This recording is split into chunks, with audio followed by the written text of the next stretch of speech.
প্রবল বৃষ্টিতে আলু চাষের ক্ষতি, কৃষকদের আলু চাষের ক্ষতিগ্রস্ত, মাথায় হাত আলু চাষিদের ক্ষতি কয়েকশো বিঘা জমি, একাধিক এলাকায় আলু চাষের ক্ষতিগ্রস্তের জন্য চিন্তিত আছেন কৃষকরা। পশ্চিম মেদিনীপুর জেলার চন্দ্রকোনা 1 নম্বর ও 2 নম্বর ব্লকের একাধিক এলাকায় প্রবল বৃষ্টিতে ক্ষতিগ্রস্ত ক্ষুদ্র থেকে বড় চাষি।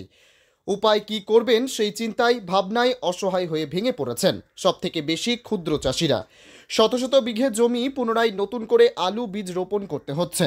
কিছু চাষি লোন নিয়ে ঋণগ্রস্ত হয়ে বিঘাকে বিঘা নতুন করে আলু রোপণ করছে বলে জানা গিয়েছে। বিস্তারিত জানতে চোখ রাখুন জঙ্গিপুর টিভিতে। কতটা আপনার চাষ রয়েছে? আমার বিঘে 5 আলু নষ্ট হয়েছে কতটা? নষ্ট হয়েছে প্রায় হাফ নষ্ট হয়েছে। এখন কি অর্ধেক আর এখন কি এগুলো কি ভাঙিয়ে নতুন করে দিচ্ছেন নাকি? হ্যাঁ, ভাঙিয়ে নতুন করে দেওয়া হয়েছে। কিছু তোমার খোঁজা হচ্ছে,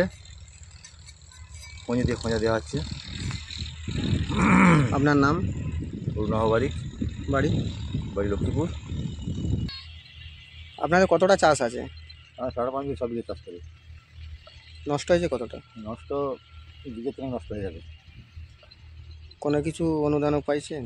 অনুদান না, এখন পর্যন্ত কোনো ডিক্লেয়ার করতে আমি জানি, যাও খবর রাখার সময় নেই। নিজেরা শুধু মরে যাচ্ছি। আর তোমার কোনো রকম ধানটা কেটে যে ধান বিক্রি করে দিয়ে আবার চাষ করে দিই, সেই চাষে তো আবার ক্ষয়ক্ষতির পূরণটা কে করে দেবে। আত্মহত্যা ছাড়া কোনো উপায় নেই আমাদের।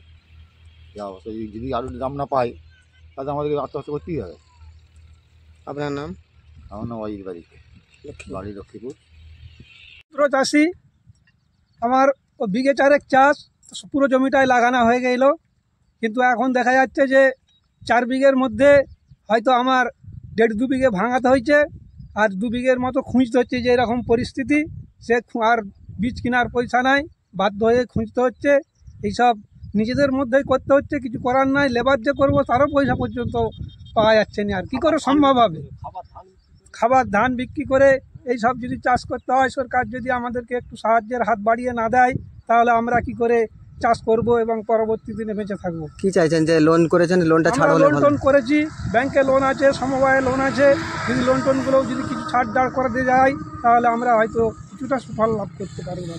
আপনার নাম? আমার নাম বংশী পাল, বাড়ি দৌলতপুর। কাকিমা কি বলবেন?